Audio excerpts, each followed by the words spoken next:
많은 분들이 오해를 하고 있어요. 더 높은 공제를 적용받으려면 2년 거주를 해야 되거든요. 근데 2년 거주를 하지 않았지만 요건을 갖췄으면 그거를 거주한 걸로 보기 때문에 공제를 적용받을 수 있다. 요건만 충족하기만 하면 누구나 다 적용받을 수 있는 세제 혜택이기 때문에 많은 사람들이 관심을 갖고 있다.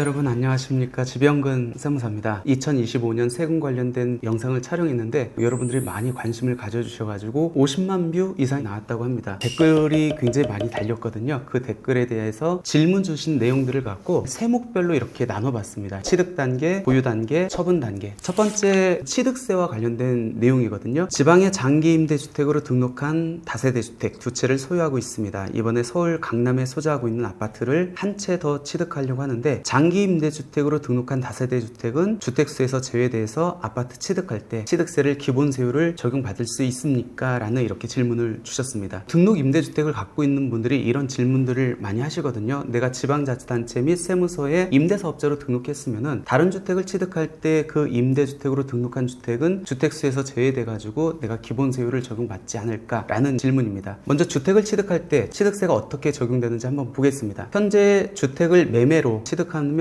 주택 수와 주택 소재지에 따라서 취득세율이 다르게 적용된다고 말씀드렸습니다. 이때 주택 수는 한 세대를 갖고 판정을 하고, 취득하는 주택이 조정 대상 지역에 있으면 두 번째 주택부터 중과세율이 적용되고, 비조정에 있으면 세 번째 주택부터 중과세율이 적용됩니다. 그렇기 때문에 취득하는 주택이 조정 대상 지역에 있는지 없는지가 굉장히 중요한데, 현재 조정 대상 지역은 딱 4곳으로 정해져 있습니다. 서울특별시 강남구, 서초구, 송파구, 용산구. 이 외의 지역은 다 비조정 대상 지역에 있다. 특히 서울에 있다고 해가지고 무조건 다 조정 대상 지역에 있다고 생각하는 분들이 많은데 그렇지 않다라는 거 기억해 두시면 될 것 같고요. 이렇게 다세대 주택을 2개 갖고 있는데 지방자치단체 및 세무서에 임대사업자로 이렇게 등록을 한 상태입니다. 그 상태에서 조정 대상 지역에 있는 강남에 있는 아파트를 취득하려고 합니다. 그러면 이 등록 임대주택이 주택수에서 제외된다고 하면은 이번에 취득하는 강남에 있는 아파트는 조정 대상 지역의 첫 번째 주택이기 때문에 기본 세율이 적용되겠죠. 취득 가액에 따라서 1에서 3%의 세율이 적용됩니다. 하지만 이 등록 임대주택이 주택수에 포함된다고 하면은 이 조정 대상 지역의 아파트는 몇 번째 주택이죠? 세 번째 주택입니다. 세 번째 주택이면은 세율이 몇 프로가 되죠? 12%가 되는 겁니다. 크게는 12배 차이가 나기 때문에 굉장히 민감할 수밖에 없습니다. 그럼 지방자치단체 및 세무서에 등록한 임대주택은 다른 주택을 살 때 주택수에 들어갑니까? 결론 들어갑니다. 많은 분들이 오해를 하고 있어요. 내가 세무서에도 등록하고 지방자치단체도 등록했으면 어떤 세제 혜택을 받기 때문에 다른 주택을 살 때 이 등록 임대주택은 주택수에서 제외된다 라고 생각하는 분들이 많이 있는데, 유일하게 등록 임대주택이 주택수에서 제외되는 경우는 딱 2군데 있습니다. 첫 번째가 이 종부세 합산 배제할 때 제외가 됩니다. 물론 일정 요건을 충족해야겠죠. 두 번째는 양도소득세에서 거주주택 비과세 특례를 적용받을 때 제외됩니다. 그러니까 등록 임대주택 외에 2년 이상 거주한 주택 한 채가 있는 상태에서 이 2년 이상 거주한 주택을 팔 때 얘가 제외되기 때문에 거주주택 비과세 특례라는 걸 적용받을 수 있거든요. 이렇게 종부세하고 양도소득세에서 거주주택 비과세 특례를 적용받을 때만 등록 임대주택이 주택수에서 제외되지 나머지는 다 주택수에 포함된다. 따라서 양쪽 다 등록한 주택을 갖고 있다 할지라도 주택수에 포함되기 때문에 얘는 중과세율이 적용돼야 됩니다. 여기서 팁을 하나 더 드리겠습니다. 빠져나갈 수 있는 뭔가가 있는지. 혹시 투기 목적이 없거나 공익 목적으로 취득하는 법소정주택은 중과대상 주택수 판정할 때 제외된다는 이야기를 한번 들어보신 적이 있을까요? 투기 목적이 없기 때문에 공익 목적으로 취득하는 주택이기 때문에 이거를 가지고 있는 상태에서 다른 주택을 살 때 얘네들은 제외한다는 내용인데, 여기에 어떤 주택이 있냐면 저가주택이 있습니다. 우리가 그동안 알고 있는 저가주택의 의미는 주택 공시가격 1억 원 이하의 주택인데, 최근에 이 저가주택의 범위가 지방 같은 경우는 확대됐습니다. 그래서 종전에는 주택 취득 1년제 주택 공시가격 1억 원 이하의 주택인데 지방에 있는 거는 2억 원으로 확대했습니다. 그렇기 때문에 아까 질문 주신 분은 등록 임대주택 다세대 주택을 지방에 갖고 있다고 말씀하셨거든요. 그러니까 한번 체크를 해봐야겠죠. 내가 갖고 있는 이 다세대 주택이 주택 공시가격이 2억 원 이하인지, 만약 2억 원 이하라고 하면은 얘는 주택수에서 제외될 수 있다는 있다는 겁니다. 그러면은 강남에 있는 이 아파트를 취득할 때 조정대상 지역의 첫 번째 주택이기 때문에 기본 세율, 즉 취득가액에 따라서 1에서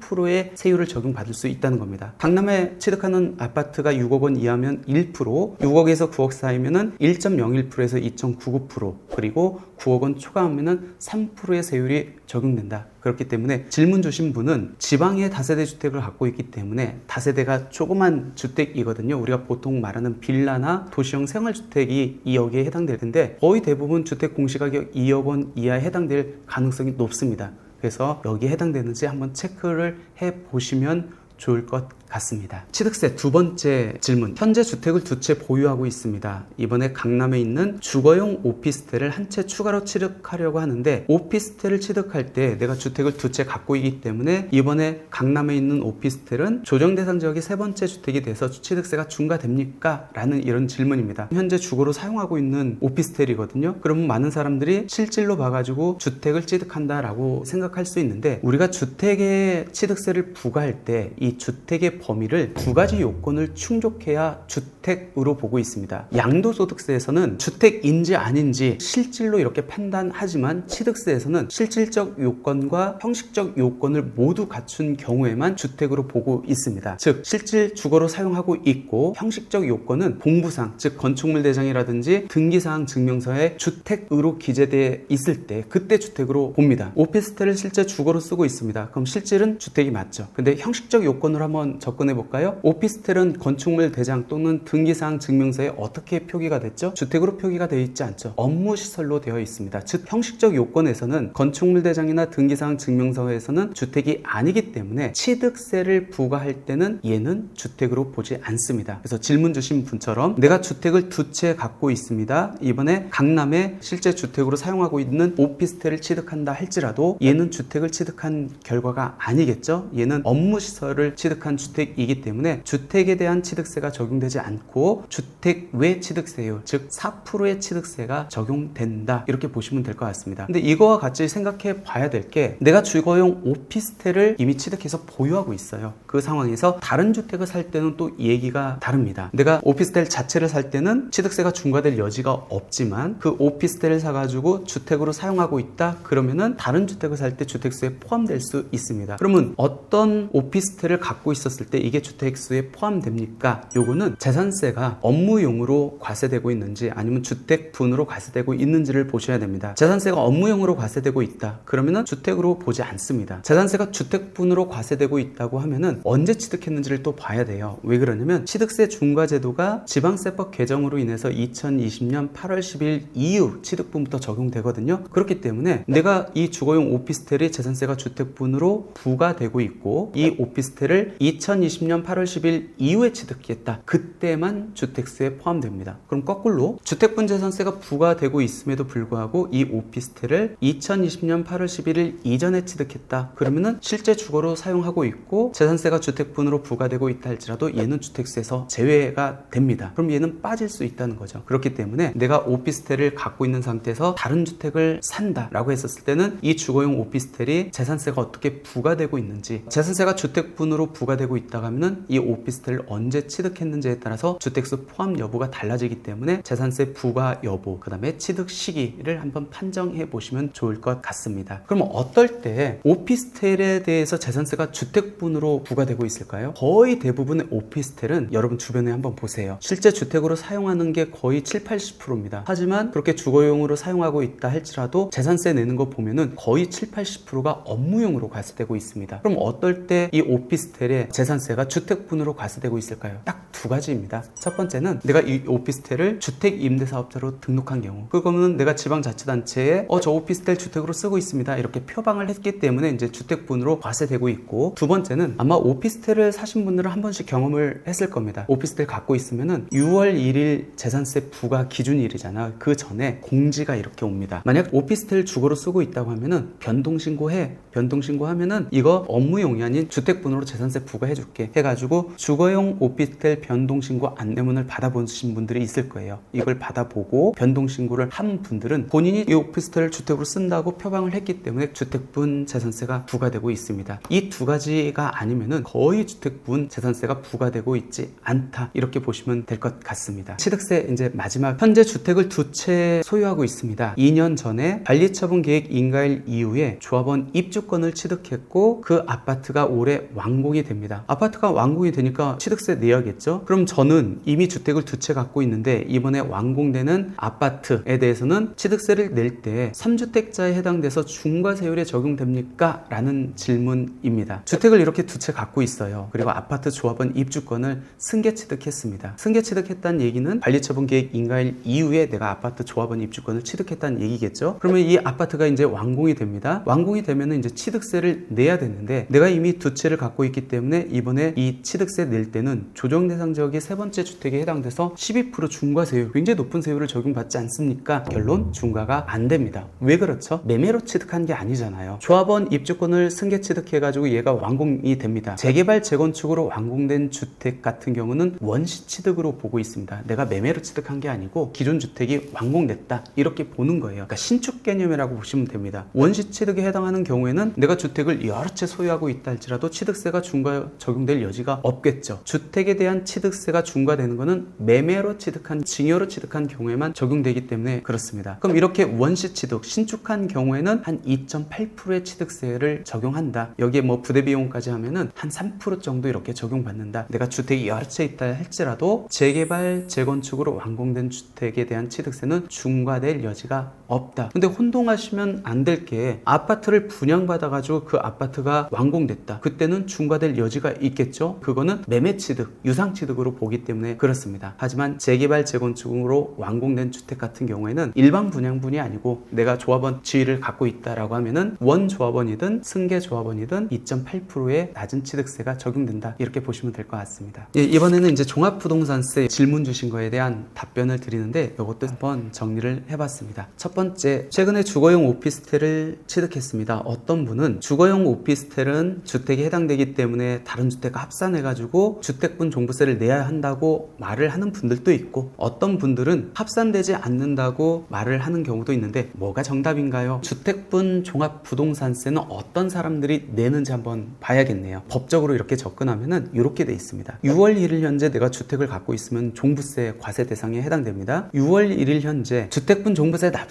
납부를 하는 의무자들은 재산세가 어떻게 부과되느냐에 따라 달라집니다. 즉 재산세가 주택분으로 과세되고 있다 하면은 종합부동산세도 주택분으로 과세가 돼야 되는 거고, 재산세가 주택분으로 부과되고 있지 않다 그러면 주택분 종합부동산세가 부과될 여지가 없습니다. 즉 주택분 재산세가 부과되고 있는지 여부에 따라서 종합부동산세 주택분이 과세되느냐 안 되느냐 그 여부가 달라진다라는 겁니다. 한번 생각을 해볼까요? 내가 시골에 단독주택이 있는데 그 건물은 제3자 명의로 되어 있습니다. 나는 부수 토지만 갖고 있습니다. 그러면 이 주택에 대한 부수 토지만 갖고 있었을 때 양도소득세는 주택에 해당될까요? 안 될까요? 양도소득세에서는 주택에 해당되지 않습니다. 양도소득세에서 주택은 건물을 의미하기 때문에 그렇습니다. 그러면 재산세에서는 어떻게 될까요? 나는 건물 외에 주택 부수 토지만 갖고 있는데 주택에 대한 재산세가 부과될까요? 아니면 토지에 대한 재산세가 부과될까요? 이때는 주택에 대한 재산세가 부과됩니다. 즉 주택 부수 토지하고 건물하고 합해가지고 개별주택 가격이 고시가 되거든요. 그 개별주택을 갖고 재산세를 산정한 다음에 이 산정된 재산세액을 건물분하고 토지분하고 안 분해서 부과가 되고 있기 때문에 내가 주택 부수 토지만 갖고 있다 할지라도 토지분 재산세가 아닌 주택분 재산세가 부과됩니다. 이렇게 주택분 재산세가 부과되면은 나는 부수 토지에 대한 이 부분하고 내가 갖고 있는 주택하고 합산해서 주택분으로 종합부동산세를 내야 됩니다. 그러니까 양도소득세하고는 좀 결이 좀 다르다 라고 생각하시면 될 것 같아요. 그럼 동일한 논리로 한번 접근을 해볼게요. 내가 오피스텔을 갖고 있어. 지금 주택으로 쓰고 있어. 그러면 이 주거용 오피스텔이 내가 다른 주택을 갖고 있는데 이 다른 주택하고 합산해서 주택분 종부세가 과세될까요? 안 될까요? 그럼 뭐를 봐야 된다고요? 재산세가 어떻게 부과되는지를 봐야겠네요. 그럼 내가 주택으로 쓰고 있는 오피스텔을 갖고 있는데 재산세가 주택분으로 과세되느냐 업무용으로 과세되느냐 딱 두 가지라겠습니다. 첫 번째는 지방자치단체 임대주택으로 등록한 경우, 두 번째는 재산세가 재산세 과세 변동 신고를 한 경우, 이렇게 안내문이 나왔을 때 재산세 과세 변동 신고를 한 경우, 이 경우에만 재산세가 주택분으로 됩니다. 그러면 실무적으로 봤었을 때는 오피스텔을 거의 다 주택으로 쓰고 있다 할지라도 재산세가 주택분으로 과세되는 경우는 그렇게 많진 않습니다. 대부분은 업무용으로 재산세가 부과되고 있습니다. 그러면 실제 주택으로 쓰고 있다 할지라도 재산세가 업무용으로 부과되고 있다고 하면은 우리가 다른 주택이 있다고 했을 때 이 주택하고 합해가지고 주택분 종합부동산세가 부과될 여지가 없겠죠? 전혀 상관없습니다. 물론 양도소득세에서는 실제 오피스텔을 주택으로 사용하고 있기 때문에 주택으로 봅니다. 근데 우리는 지금 종부세 얘기를 하고 있잖아요. 세목마다 이렇게 오피스텔을 주택으로 보는지 안 보는지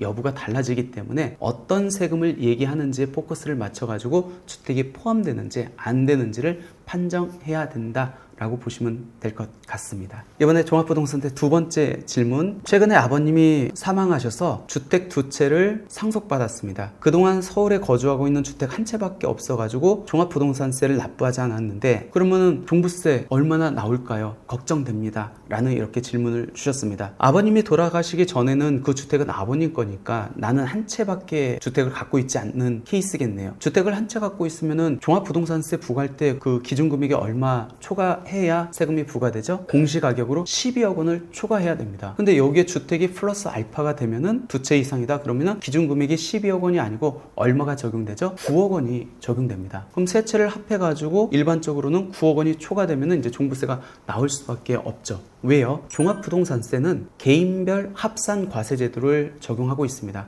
내가 갖고 있는 모든 주택의 공시가격을 합해서 일정 금액을 초과하는 부분에 대해서 세금을 내는데 내가 1세대 1주택자면 12억 원 초과 부분에 대해서 세금을 내지만 그렇지 않으면 9억 원 초과분에 대해서 세금을 냅니다. 그러니까 종부세가 나올 수밖에 없죠. 그러니까 내가 한 채 있다가 여러 채가 된다? 그러면 공제 금액을 12억 원을 못 받고 9억 원이 적용되고 또 12억 원이 초과된다라고 했었을 때 세액공제를 적용받을 수 있었는데 이것도 이제 못 받게 됩니다. 그럼 내가 상속을 받을 이유가 있겠어요? 없겠어요? 종부세 차원에서는 상속을 받을 이유가 없죠. 괜히 이걸 상속받아가지고 오히려 내 세금이 더 많아지는 결과가 됩니다. 그래서 피상속인 부모님이 돌아가셔가지고 어쩔 수 없이 상속받았을 경우에는 종부세에서 예외 규정을 두고 있죠. 어떤 거죠? 그게 바로 종합부동산세에서 주택을 딱 한 채 갖고 있어야 공제금액이 12억 원이 적용되고 세액공제도 적용받을 수 있는데 상속으로 인해 가지고 주택을 받으면은 그 주택은 5년 동안 1세대 1주택 판정할 때 제외하고 판정을 한다라는 겁니다. 그 얘기는 뭐죠? 내가 한 채 갖고 있다가 두 채를 상속받았습니다. 주택 공시가격은 합하는데 공제금액을 얼마 적용한다고요? 12억 원을 적용하고 세액공제도 적용받을 수 있다라는 겁니다. 1세대 1주택 판정할 때 상속받은 주택은 5년 동안 제외해주는 특례를 적용받을 수 있다라는 겁니다.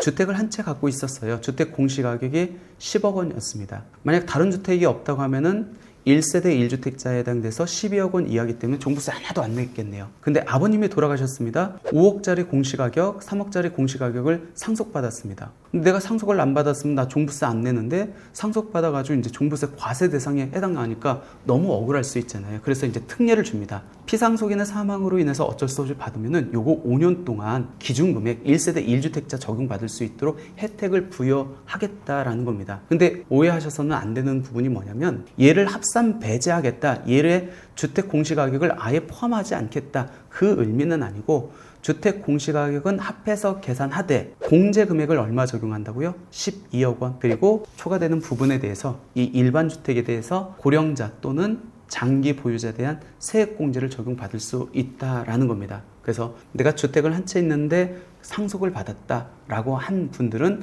반드시 9월 말에 종부세 합산배제 신고 또는 특례 신청 기간이거든요. 이때 과세 특례 신청을 반드시 해야 기준금액이 12억 원이 적용되고 세액공제도 적용받을 수 있습니다. 상속주택을 소유하고 있다. 그러면 1세대 1주택 적용 시 주택수 산정 제외 특례 신청을 해야 되는 거고, 이게 서식이 이렇게 되어 있습니다. 요거를 9월 달에 관할 세무서에 신청을 해야만 내가 기준금액 12억 원 적용받아서 12월 달에 종부세가 낮게 부과된다. 올해 이제 상속받고 6월 1일 과세 기간에 이제 세 채를 갖고 있다 할지라도 9월 달에 과세 특례 신청을 하면은 그나마 종합부동산세를 조금 적게 낼 수 있다. 이렇게 상속받은 거는 한 번 신청을 해놓으면 5년 동안 이렇게 적용되기 때문에 5년 이후에는 또 지분율하고 공시가격하고 계속 혜택을 줄지 여부가 결정되기 때문에 그건 그때 생각하고 일단 상속받았다. 그러면 이 과세특례 신청하는 거 잊지 마시기 바랍니다. 이번에는 이제 양도소득세 관련 질의응답 첫 번째 질문입니다. 사실혼 관계 재혼 3년 차입니다. 현재 성인 자녀의 명의로 된 아파트에 사실혼 배우자 그리고 질의하신 본인 그 다음에 아들과 함께 살고 있습니다. 주거용 오피스텔을 사실혼 배우자 명의로 분양받아서 2025년 10월에 입주 예정인데 이런 경우 사실혼 배우자는 법적 가족이 아님에도 불구하고 실제 같이 살고 있으니까 1가구 2주택자에 해당되나요? 라는 질문을 주셨습니다. 우리가 양도소득세에서 가장 큰 혜택이 비과세라고 말씀을 드렸습니다. 그 비과세를 적용받으려면 1세대가 1주택을 2년 이상 보유, 2년 이상 거주를 해야 됩니다. 그러면 그때 1세대의 의미는 뭐냐면 나와 배우자, 나하고 배우자의 직계 존속, 직계 비속, 그리고 형제 자매 요거를 1세대라고 봅니다. 그러니까 1세대를 판정할 때 핵심 인물은 나하고 배우자입니다. 그럼 여기서 말하는 배우자, 이 배우자는 범위가 어떻게 됩니까? 결론은 법률상 배우자를 의미를 합니다. 사실혼 배우자는 1세대의 범위에 안 들어갑니까? 안 들어갑니다. 실제 같이 먹고 자고 생활을 한다 할지라도 법률적 배우자가 아니기 때문에 사실혼 배우자의 주택수가 내 거에 카운팅 돼가지고 비과세를 못 받거나 2주택자가 되거나 그러진 않는다. 걱정 안 하셔도 된다. 근데 조금 주의하실 건 뭐냐면 배우자를 법률상 배우자로 한정하다 보니까 어떤 사건이 있었냐면 옛날에 양도소득세가 중과될 때가 있었거든요. 거의 양도차익의 50%를 세금으로 낼 때가 있었습니다. 그때 남자가 그 다음에 여자가 한 채 이렇게 갖고 있는데 각각 양도차익이 10억 원이 냈습니다. 근데 이 중에서 한 채를 지금 팔려고 합니다. 근데 일시적 2주택도 아니고 어떤 특례도 적용되지 않기 때문에 한 채에 대한 양도차익의 반을 거의 세금으로 내야 됩니다. 그 세금이 얼마예요? 5억입니다. 5억. 그럼 5억을 내고 파느냐? 너무 아깝죠? 그렇다 보니까 이분들이 생각한 게 우리 이혼하자. 이혼하면 법률상 배우자가 아니기 때문에 남자도 한 채, 여자도 한 채 각각 독립세대를 구성하고 있기 때문에 이걸 팔았을 때 세금을 하나도 안 낸다라는 결론이 나오거든요. 그래서 실제 이혼을 했습니다. 그리고 팔았습니다. 비과세 신고를 했겠죠? 그랬더니 과세관청에서 가만히 있겠어요? 조세를 회피하기 위해서 양도세를 적게 내기 위해서 이혼했네? 라고 해서 이제 싸움이 붙었습니다. 근데 대법원까지 갔는데 대법원 판결이 어떻게 났는지 아세요? 둘은 법률상 배우자가 아니기 때문에 1세대 1주택 맞다. 세금 안 내도 된다. 이렇게 결론을 내렸습니다. 그렇게 하다 보니까 어떻게 돼요? 많은 사람들이 이제 법률적으로 이혼을 하겠죠? 그리고 비과세를 각자 받겠죠? 그래서 이제 세법을 바꿔 놓습니다. 그래서 지금 법률상 배우자 외에 배우자의 범위를 어떻게 포괄적으로 규정해 놓고 있냐면 법률상 이혼을 했으나 사실상 이혼한 것으로 보기 어려운 관계에 있는 사람 요거를 배우자의 범위에 포함시키고 있습니다. 그러니까 이혼했다고 해가지고 배우자로 안 보는 건 아니고 실질적으로 같이 살고 있으면은 배우자로 보겠다라는 겁니다. 그렇기 때문에 이혼을 해가지고 모든 게 해결된다라고 생각하면 안 되시는 겁니다. 실제 이혼이다. 그럼 괜찮습니다. 근데 서류상 가장 이혼이다. 그러면은 문제될 수 있기 때문에 무조건 이혼만 하면 해결된다. 그럼 고정관념은 없애는 게 좋을 것 같습니다. 이번에 두 번째 질문입니다. 1세대 1주택 비과세를 적용받는 데 있어서 거주 요건은 취득일 현재 조정대상 지역인지 아닌지에 따라 결정한다고 말씀하셨는데 주택 취득일 현재 조정대상 지역에 해당하는지는 어떻게 확인할 수 있습니까? 이렇게 질문을 주셨어요. 그렇죠. 내가 취득한 지가 오래됐다라고 하면은 그때 당시에 조정대상 지역인지 아닌지 확인할 방법이 궁금하잖아요. 우리가 1세대 1주택 비과세라는 혜택을 받으려면은 1세대가 1주택을 2년 이상 보유, 2년 거주해야 되는데 그 중에서 이제 보유 요건과 거주 요건이 있습니다.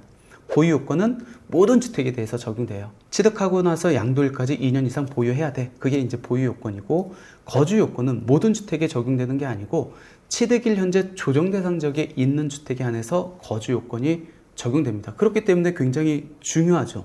내가 거주를 해야 비과세를 적용받는지 거주를 안 해도 비과세를 적용받는지 여부가 달라지기 때문에 그렇습니다. 우리가 이제 세법에서는 조정대상 지역이냐 비조정대상 지역이냐 그 여부를 따질 때 조정대상 지역에 대한 개념이 2017년 8월 3일 이후에 들어왔습니다. 2017년 8월 2일 이전에 취득한 주택은 거주 요건 없습니다. 2017년 8월 3일 이후에 취득한 주택으로서 and 취득일 현재 조정 대상 지역에 있는 주택만 거주 요건이 있습니다. 그럼 중요한 게 이 거주 요건은 어떻게 판정합니까? 어떻게 확인할 수 있습니까? 제가 세 가지 준비해 봤습니다. 첫 번째는 국세청 홈택스라는 게 있어요. 세금과 관련된 포털 사이트라고 이렇게 보시면 되는데 거기에 조정 대상 지역 조회 메뉴가 있습니다. 거기에 들어가서 확인하는 방법이 첫 번째. 두 번째는 거주주택 조정 대상 지역에 해당하는지 안 하는지는 국토교통부 장관이 지정하게 돼 있습니다. 그렇기 때문에 국토교통부 행정규칙 공고 메뉴에 들어가면은 조정 대상 지역 여부를 확인할 수 있고, 마지막으로 세무정보 사이트 이텍스코리아라든지 아니면 3일 인포마임이라든지 그런 정보 사이트에 들어가 가지고 확인하는 방법이 있습니다.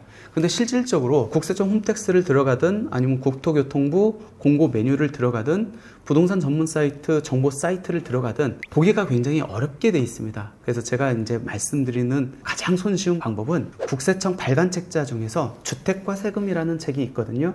그 책자의 맨 뒤에 보면은 부록이 수록되어 있는데 그 부록에 조정 대상 지역 지정 현황이 수록되어 있습니다. 이런 식으로 이거 보는 게 제일 편하더라고요. 저도 이걸로 조정 대상 지역 지정됐는지 안 됐는지를 확인하고 있거든요. 국세청 발간 책자 주택과 세금은 국세청 홈페이지에 가면은 통합 자료실에서 이북으로 열람이 가능합니다. 누구나 손쉽게 핸드폰으로도 확인할 수 있는 내용이기 때문에 정확하게 가장 빠르게 확인할 수 있는 방법이지 않을까. 그리고 마지막으로 한 가지만 더 팁을 드리자면은, 우리가 비과세가 적용되는지 여부를 판정할 때 거주 요건은 취득일 현재를 갖고 판정한다고 했습니다. 근데 양도소득세가 중과가 적용되는지 여부는 언제를 갖고 판정해야 되죠? 양도일 현재, 그러니까 취득일 그 다음에 양도일 각각 그 거주 요건 적용되느냐 양도세 중과 적용되느냐 그 판정일이 다르다는 것까지 기억해 두시면 좋을 것 같습니다. 이런 질문 주셨습니다. 저희는 1주택자였는데 어머니께서 최근에 사망으로 1주택을 상속받아 현재 두 채가 됐습니다. 저희가 소유하고 있던 주택을 언제까지 팔아야 비과세를 적용받을 수 있습니까? 그러니까 비과세에 관련된 세금이 많아요. 세금을 내느냐 안 내느냐, 낸다고 했었을 때 몇 억이 왔다 갔다 하기 때문에 많은 분들이 1세대 1주택 비과세 요건을 충족하는지에 대해서 많이 궁금해하고 있는데, 이분 같은 경우에는 주택과 관련된 내용입니다. 원칙적으로 비과세를 적용받으려면 양도일 현재 몇 채 있어야 되죠? 한 채 있어야 돼요. 근데 양도일 현재 한 채가 아닌 두 채 또는 두 채 이상이 있음에도 불구하고 일정 요건을 충족하면은 하나의 주택을 갖고 있는 걸로 봐서 비과세 혜택을 받을 수 있습니다. 그게 이제 비과세 특례라고 이렇게 규정되어 있습니다. 주택을 한 채 갖고 있었습니다. 근데 별도 세대인 어머니께서 이제 돌아가셔가지고 주택을 하나를 상속받았습니다. 그럼 나는 한 채만 갖고 있다가 팔면은 비과세를 적용받는데, 이렇게 부모님이 상속받은 주택을 받게 돼가지고 그러면 양도일 현재 1가구 2주택이 되기 때문에 나는 비과세를 못 받는다. 너무 억울하잖아요. 부모님의 사망으로 인해서 어쩔 수 없이 받았는데 비과세를 못 받는다? 억울하기 때문에 이제 특례를 부여합니다. 상속주택의 일정 요건을 충족하면은 내가 갖고 있는 주택과 상속주택 양도일 현재 두 채 갖고 있음에도 불구하고 한 채 갖고 있는 걸로 비과세 혜택을 주겠다는 겁니다. 그러면 어떤 요건을 충족해야 이 상속주택으로 인한 비과세 특례를 적용받을 수 있습니까? 첫 번째는 별도 세대인 피상속인으로부터 주택을 상속받아야 됩니다. 상속일 현재 부모님하고 같이 살고 있으면서 상속받으면 안 되는 거고, 부모님하고 이제 세대를 분리해가지고 떨어져 있는 상태에서 상속받아야 된다. 그리고 부모님이 주택을 한 채만 갖고 있다가 남기는 경우도 있겠지만 주택을 여러 채 있다가 남기는 경우도 있잖아요. 만약 두 채를 상속받았다.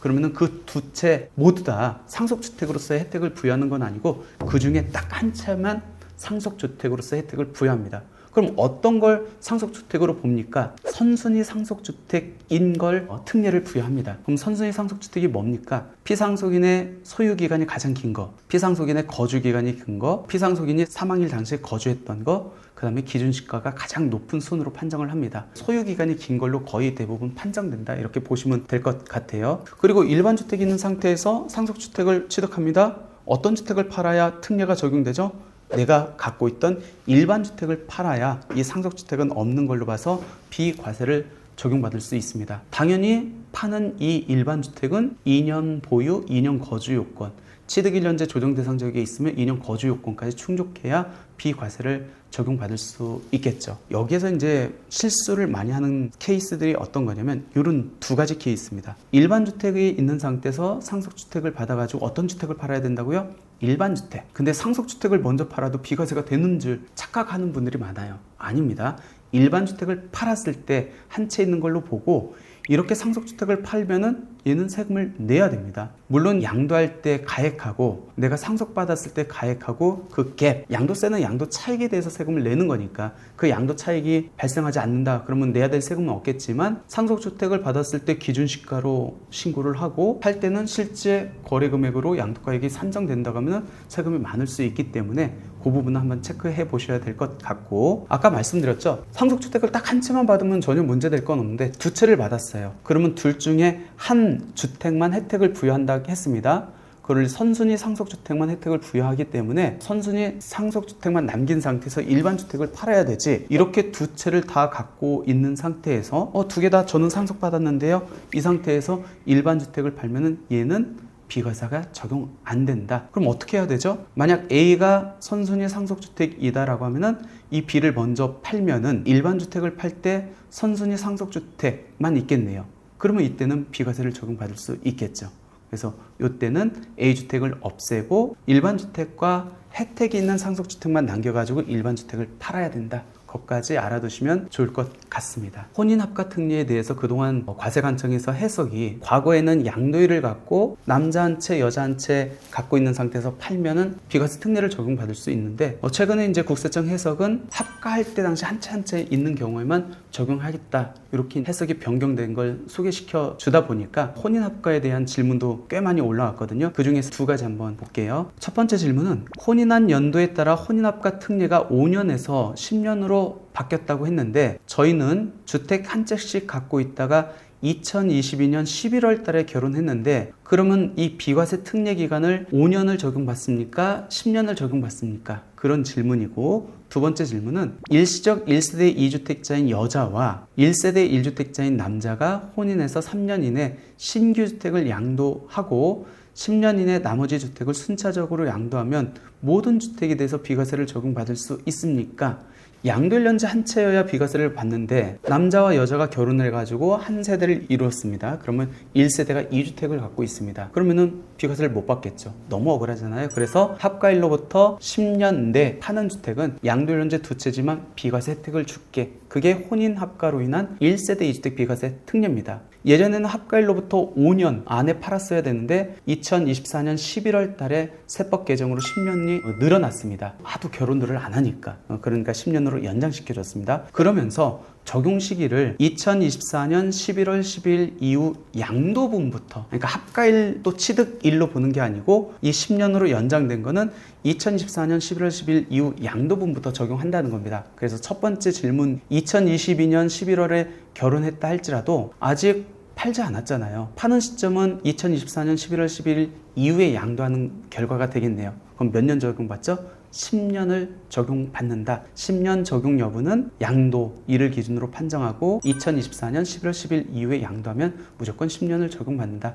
그러니까 지금 합가해가지고 판다라고 했을 때 10년이 다 적용된다. 두 번째 질문은 남자는 한 채를 갖고 있고 여자가 두 채를 갖고 있는데 여자 두 채 중에서 신규 주택을 양도했을 때하고 종전주택을 양도했을 때하고 어떤 차이가 있습니까? 혼인합가에 대한 해석이 바뀌어가지고 합가일 현재 한 채 한 채인 경우에만 비과세가 적용된다고 말씀을 드렸습니다. 근데 여자가 일시적 2주택 상태예요. 그러면 왠지 뭔가 특례를 줘야 될 것 같잖아요. 그래서 제가 여자가 갖고 있는 주택 중에서 신규 주택을 먼저 팔았을 때하고 종전주택을 먼저 팔았을 때하고 구분해가지고 어떤 결과가 달라지는지 한번 보도록 하겠습니다. 남자 한 채, 여자 두 채인데 여자 두 채는 일시적 2주택입니다. 이 중에서 여자가 갖고 있는 신규 주택을 양도를 합니다. 그럼 남자 거를 일단 제외한다고 하면은 종전주택과 신규 주택이 있는 상태에서 어떤 주택을 3년 안에 팔아야 일시적 2주택 비과세 특례가 적용되죠? 종전주택입니다. 근데 이 케이스에서는 신규 주택을 팔았기 때문에 남자 걸 제외하더라도 여자 입장에서는 일시적 2주택 비과세 특례가 적용이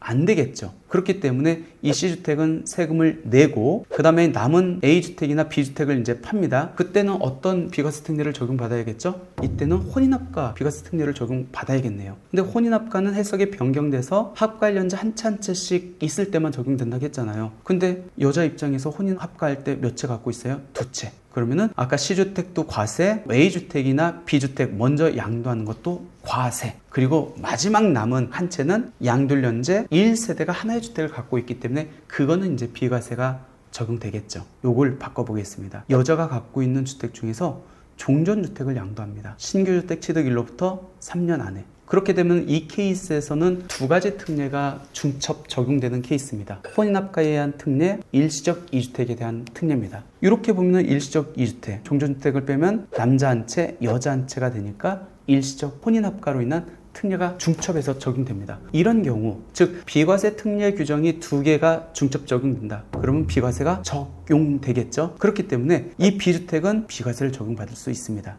그럼 남은 게 남자 A주택, 여자 C주택만 남았습니다. 이때는 어떤 특례를 적용받을 수 있겠죠? 이때는 혼인합가 특례로 가야겠죠? 근데 혼인합가 특례는 해석이 변경돼서 합가일연재 남자 한 채, 여자 한 채만 갖고 있어야 되는데 여자가 몇 채였어요? 2주택. 그러니까 다음에 파는 A주택이나 B주택 먼저 파는 거는 과세. 그리고 남은 한 채는 양돌연재 1세대가 하나의 주택을 갖고 있기 때문에 그때는 비과세. 결론적으로 한 채하고 일시적 2주택을 갖고 있는 경우에 일시적 2주택 상태에서 종전주택을 양도했는지 신규주택을 양도하는지에 따라서 비과세 적용 여부가 약간 차이가 있다. 내용이 조금 어려울 수는 있습니다. 그래도 굉장히 중요한 내용이기 때문에 이해가 잘 안 되면은 몇 번 보시면은 그래도 이해가 되지 않을까 생각됩니다. 혼인합가 특례에 대한 질문이 있었기 때문에 이제 동거봉양합가도 덩달아서 질문을 하시는 것 같아요. 비과세 특례와 관련된 신고할 때 내용입니다. 부모님을 동거봉양하기 위해서 합가를 해서 현재 1세대 2주택인데 한 집을 팔면 세금 신고할 때 비과세로 신고하면 되나요? 아니면 신고를 안 하면 어떻게 됩니까? 내가 딱 한 채 갖고 있다가 팝니다. 그럼 비과세가 되겠죠? 비과세일 때 우리가 신고를 해야 될까요? 안 해야 될까요?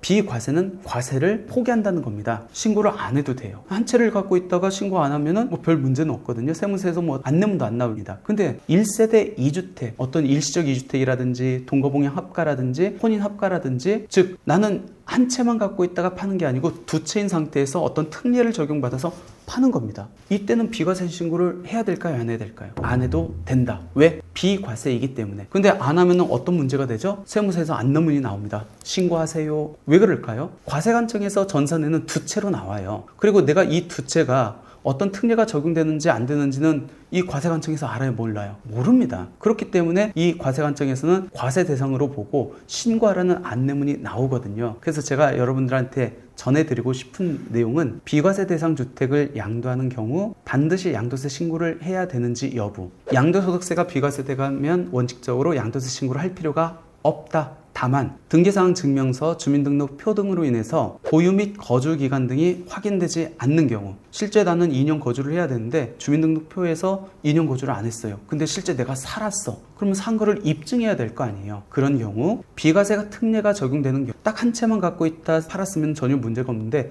두 채를 갖고 있는데 팔았는데 내가 특례가 적용돼. 예를 들어서 건설임대주택에 대한 비과세 특례, 거주주택 비과세 특례, 감면주택으로 인한 비과세 특례, 일시적 2주택 비과세 특례, 혼인합가 비과세 특례, 동거봉양 합가 비과세 특례, 이런 경우에는 과세관청이 비과세 대상에 해당하는지를 일일이 확인할 수 없기 때문에 납세자가 미리 관련 입증서를 첨부해서 양도세 신고를 하는 것이 좋습니다. 그래야만 과세관청으로부터 과세 예고 통지와 같은 불필요한 안내문이 발송되지 않고 추후 과세관청에 소명해야 하는 번거로움을 미연에 방지할 수 있습니다. 그리고 주택을 한 채 갖고 있다가 팔면은 비과세라고 했는데 파는 금액이 양도가액이 12억이 넘으면은 과세입니까? 비과세입니까? 이때는 과세죠. 세금을 내야 되는 양도차익이 발생하기 때문에. 그래서 양도가액이 12억 원을 초과되면은 내가 주택 양도일연재 한 채라 할지라도 과세 대상에 해당하기 때문에 이때는 반드시 양도세 신고를 해야 된다. 결론, 내가 딱 한 채 갖고 있고 양도가액이 12억 원 이하다. 신고할 필요 없어요. 근데 12억 원이 넘는다. 그리고 두 채 이상인데 내가 어떤 비과세 특례가 적용한다. 첨부 서류, 증빙 서류를 첨부해가지고 신고하는 게 좋다. 여러분들이 이제 댓글로 질문 주신 것 중에 양도세 부분에서 가장 많은 비중을 차지하는 게 바로 상생임대주택이더라고요. 그 모든 내용들을 다 합해가지고 제가 12개 주제를 갖고 여러분들의 궁금증을 한번 풀어드리도록 하겠습니다. 상생임대주택의 모든 것이라고 보시면 될 것 같습니다. 상생임대주택을 적용받으려면 직전 임대차 계약하고 상생임대차 계약을 충족해야 된다 했습니다. 직전 임대차 계약은 상생 임대차 계약 직전에 체결한 임대차 계약으로서 임대기간은 1년 6개월 이상, 상생 임대차 계약은 직전 임대차 계약 이후에 체결한 임대차 계약인데 얘는 법에서 언제부터 언제까지 임대계약 체결해야 돼, 임대 개시해야 돼, 이게 이제 정해져 있습니다. 이게 2021년 12월 20일부터 2026년 12월 31일까지 이 기간 안에 계약 체결과 임대 개시가 이루어져야 되는 거고, 그리고 상생 임대 주택이 되기 위해서는 직전 임대차 계약 대비 금액을 기준으로 해서 5% 내에서만 임대료 등을 올려야 된다. 그러면 이제 상생 임대차 계약은 2년의 임대 기간을 충족하겠죠. 그 기간을 거주한 걸로 봐가지고 어떤 세제 혜택을 부여하겠다는 게 이 상생 임대주택의 적용 요건 그리고 세제 혜택이라고 보시면 될 것 같습니다. 근데 이 상생임대주택이 왜 많은 사람들이 관심을 갖고 있느냐? 이 상생임대주택은 임대주택에 대한 세제 혜택이지만 지방자치단체 및 세무서에 등록하지 않아도 적용받을 수 있는, 그러니까 제3자한테 임대를 주기만 하면은, 요건만 충족하기만 하면은 누구나 다 적용받을 수 있는 세제 혜택이기 때문에 많은 사람들이 관심을 갖고 있다. 핵심은 임대차 계약이에요. 직전 임대차 계약, 상생 임대차 계약. 직전 임대차 계약의 핵심 키워드가 뭐라겠죠? 주택을 취득한 이후에 체결한 임대차 계약이어야 된다. 내가 분양잔금을 내는데 분양잔금이 없어요. 그래서 완공되기 전에 보통은 임대차 전세 계약을 해가지고 그 전세 잔금을 받은 날에 분양잔금을 대납하면은 그건 직전 임대차 계약이 안 되고 그 다음에 체결된 임대차 계약이 직전 임대차 계약이 된다. 상생 임대차 계약의 핵심 내용은 2021년 12월 20일부터 2026년 12월 31일 사이에 임대차 계약 체결 및 임대 개시가 이루어져야 되고 직전 임대차 계약 대비 5% 내에서 임대료를 올려야 된다. 이 이제 기본적 개요입니다. 그럼 이제 질의응답 첫 번째. 상생 임대주택에 해당하려면 반드시 지방자치단체 및 세무서에 임대사업자로 등록해야 합니까? 등록해야 돼요? 안 해야 돼요? 등록하지 않아도 된다. 등록해도 적용받을 수 있지만 등록하지 않아도 적용받을 수 있다. 즉 상생 임대주택으로서의 적용 요건만 갖추면 된다. 직전 임대차 계약 1년 6개월, 상생 임대차 계약 2년, 2021년 12월 20일부터 2026년 12월 30일 사이에 임대 계약 체결 및 임대 개시 5% 증액제한 이 요건만 충족하면은 지방자치단체 세무서에 사업자 등록을 하지 않아도 상생 임대주택 혜택 받을 수 있다라는 겁니다. 그럼 어떤 혜택 받을 수 있다는 거죠? 세 가지예요. 첫 번째가 취득일 현재 조정 대상 지역에 있는 주택. 2년 거주를 해야 비과세를 받는데 상생 임대주택 요건을 충족하면은 내가 거주하지 않았지만 상생 임대차 계약 그 기간 2년을 거주한 걸로 봐서 비과세 혜택을 적용받을 수 있다가 첫 번째. 두 번째, 1세대 1주택자로서 비과세가 적용되면 양도가액이 12억 원 이하입니다. 12억 초과되면 과세되는 양도차익이 발생하죠. 과세되는 양도차익이 있으면 이제 장기보유 특별공제가 적용되는데 이 장기보유 특별공제를 적용할 때 2%짜리가 아닌 4%, 더 높은 공제를 적용받으려면 2년 거주를 해야 되거든요. 근데 2년 거주를 하지 않았지만 상생 임대주택 요건을 갖췄으면 상생 임대차 계약 2년 그거를 거주한 걸로 보기 때문에 나는 4% 장기보유 특별공제를 적용받을 수 있다. 그리고 세 번째가 등록한 임대주택. 이때는 지방자치단체 및 세무서에 등록한 임대주택 외에 2년 거주한 주택이 있습니다. 2년 거주한 주택을 팔 때는 등록한 임대주택은 없는 걸로 봐서 거주주택 비과세를 적용받을 수 있다 했는데, 그러면 얘는 2년 거주한 거를 전제로 조건으로 해야 비과세 특례를 적용받을 수 있습니다. 상생 임대주택 요건을 충족하면은 얘는 등록한 임대주택이지만 등록하지 않은 상생 임대주택은 2년 거주한 걸로 보기 때문에 얘네 외에 이 상생 임대주택을 양도했을 때는 거주주택 비과세를 특례를 받을 수 있다는 게 세 가지 세제 혜택입니다. 그걸 염두에 두고 두 번째 질문. 지방자치단체 및 세무서에 등록한 주택 임대사업자의 임대주택도 상생 임대주택이 될 수 있습니까? 가능하다겠죠? 등록하든 안 하든 적용 요건만 충족하면 상생 임대주택 혜택 적용받을 수 있다. 세 번째, 상생 임대주택 요건을 충족한 모든 주택은 상생 임대주택 세제 혜택을 모두 적용받을 수 있습니까? 가장 많이 하는 질문 중에 하나입니다.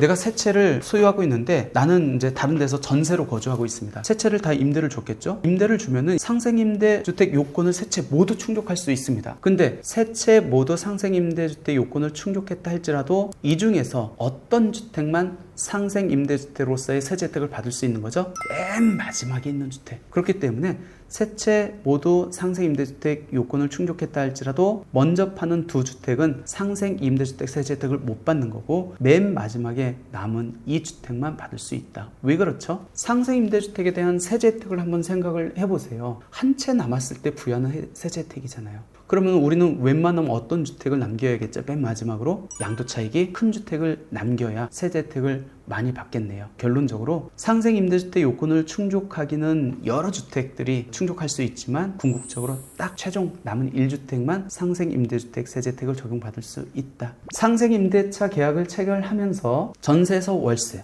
월세에서 전세로 전환해도 세제 혜택을 적용받을 수 있습니까? 그러면은 직전 임대차 계약 대비해서 상생 임대차 계약 올릴 때 5% 내에서 인상해야 되는데 그 5%는 어떻게 판정합니까? 결론적으로는 직전 임대차 계약은 전세, 상생은 월세 또는 반전세로 해도 전혀 문제가 없습니다. 그럼 그때 5% 증액 제한은 어떻게 판정하냐면 렌트홈 가시면은 임대료 인상률 계산기가 있습니다. 이 임대료 인상률 계산기 메뉴를 눌러보면은 변경 전에 임대료하고 변경 후에 임대료를 하면은 5% 인상 여부가 나와요. 그래서 민간임대주택법 44조 4항에 따른 산정률을 준용해가지고 렌트홈에 있는 임대료 인상률 계산기를 이용하면은 손쉽게 판정할 수 있다. 이번 5번째, 상생 임대주택 요건을 충족한 주택을 양도하고 양도소득세 세제 혜택을 적용받으려면 어떤 증빙서를 세무서에 제출해야 됩니까? 직전 임대차 계약 요건, 상생 임대차 계약 요건을 충족했는지를 보여주면 되겠죠? 그럼 어떤 거 제출하면 되죠? 직전 임대차 계약서,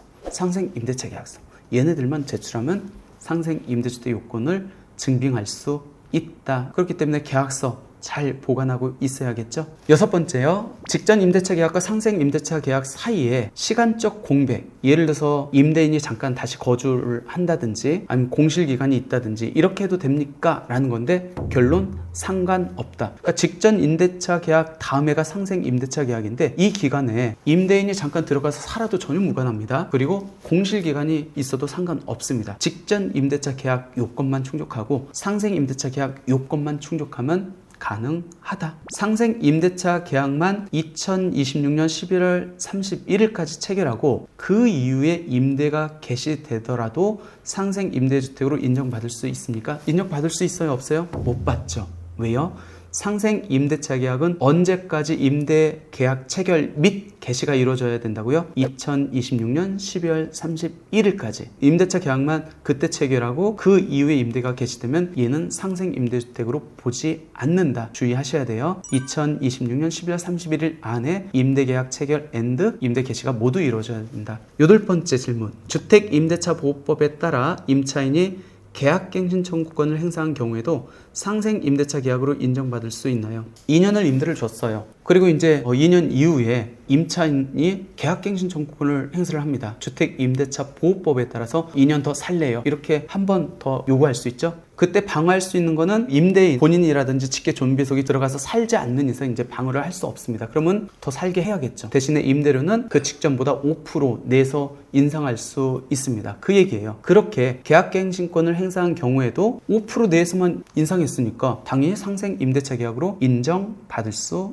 있다. 9번째 질문. 직전 임대차 계약과 상생 임대차 계약의 임차인이 같아야 됩니까? 임차인이 같아야 될 필요가 있을까요? 없을까요? 없죠. A 임차인 2년 살고 나가서 B 임차인 새롭게 들어와도 직전 임대차 계약과 상생 임대차 계약 요건만 충족하면 되는 거지 임차인이 동일한 이유는 없다. 임대인은 어떨까요? 당연히 임대인은 한 사람이어야겠죠. 임대인은 동일한 사람이지만 임차인은 달라도 상관없다. 10번째 질문이요. 상생 임대차 계약 중에 주택을 양도해도 상생 임대주택 세제 혜택을 받을 수 있습니까? 받을 수 있어요? 없어요? 없죠. 왜 그렇죠? 상생 임대차 계약 기간 2년을 거주한 걸로 본대요. 그럼 2년을 거주한 걸로 보려면은 2년이 지난 이후에 팔아야겠죠. 그러니까 상생 임대차 계약 2년 그 계약 기간에 팔면은 당연히 상생 임대주택 요건을 충족 못하는 거고 세제 혜택을 받지 못하죠. 그럼 상생 임대차 계약 체결할 때 그 임대 기간이 중요하겠는데 즉 직전 임대차 계약은 1년 6개월 이상 임대를 해야 되는 거고 상생 임대차 계약은 2년 이상 임대를 해야 되는데 그럼 임대 기간은 어떻게 따집니까?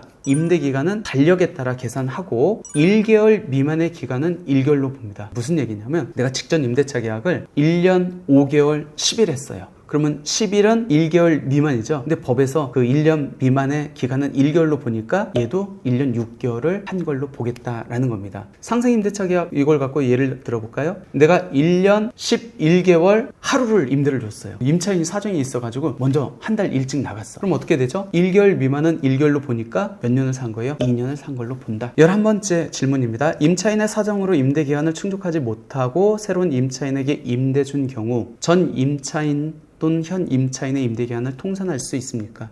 직전 임대차 계약은 1년 6개월, 상생 임대차 계약은 2년을 채워야 되는데 이게 보통 우리가 2년씩 계약을 하지만 임차인의 사정으로 인해서 해외 주재원으로 발령이 났다든지 갑자기 일이 있어가지고 이제 빠지는 경우들이 있겠죠. 그러면 2년을 계약했는데 1년 있다가 갑자기 나가요. 그럼 새로운 임차인이 들어오겠죠? 그러면 앞전에 임대차 기간 1년은 없어지는 겁니까? 아니면 이 기간하고 뒤에 새로운 임차인 들어왔을 때 임대기한하고 통산할 수 있습니까? 없어진다고 하면 리셋되는 거잖아요. 너무 억울하겠죠. 그렇기 때문에 법에서 이런 전제 조건을 달고 이 요건을 충족하면 통산해 줄게. 그 요건이 뭐냐면 임대 보증금 또는 임대료가 증가하지 않으면 직전에 체결돼 있던 임대 조건하고 임대 보증금 임대료가 증가하지 않으면 이 기간을 통산해서 계산할 수 있다라는 겁니다. 그러니까 임대료를 최소한 동일하게만 간다고 하면은 직전 임차인의 임대 기간을 승계해 가지고 임대 기간을 계산할 수 있다. 마지막 질문입니다. 임대주택이 다가구 주택인 경우 상생임대주택 세제 혜택을 적용받기 위해서는 각 호별로 상생임대주택 요건을 충족해야 합니까? 라는 거예요.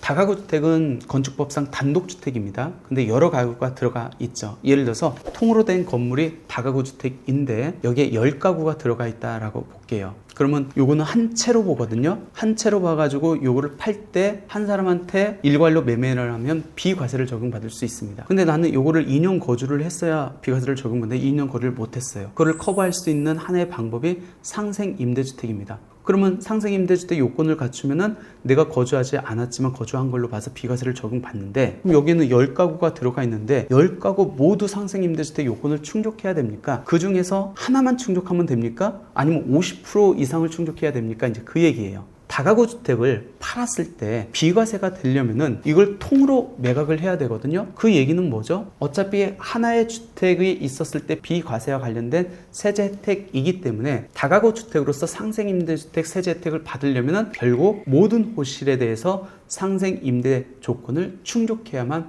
받을 수 있다. 10가구인데 5가구만 상생임대주택 요건을 충족하고 5가구는 못 채웠다. 그러면 얘는 상생임대주택 혜택을 받을 수 없다. 실무적으로는 이 다가구 주택은 통으로 매각되기 때문에 임대인 입장에서는 조금 번거롭겠지만 모든 요건을 충족했었을 때 비로소 상생임대주택의 세제 혜택을 적용받을 수 있다. 상생임대주택은 누구나 적용받을 수 있는 임대를 하고 있다 하면은 또 세무서에 등록하거나 지방자치단체에 등록하지 않아도 적용받을 수 있는 세제 혜택이기 때문에 많은 분들이 관심을 갖고 있습니다. 그 세제 혜택이 파워풀하거든요. 그렇기 때문에 내가 요건이 충족됐는지 안 했는지 한번 이렇게 보시면 좋을 것 같은데 최근에 여러분들이 궁금해하는 거를 12개를 담아놨으니까 이 영상 계속 반복해서 보시면서 이해하면 좋을 것 같습니다. 오늘 이제 여러분들의 질문에 대한 답변 시간을 이렇게 가졌고요. 오늘 영상 또 한번 보시고 또 질문 주시면은 다음에 기회 되면 또 그 질문에 대해서 답변 갖는 시간 함께 하도록 하겠습니다. 오늘 함께 해주셔서 감사합니다. 다음에 더 좋은 모습으로 뵙도록 하겠습니다. 감사합니다.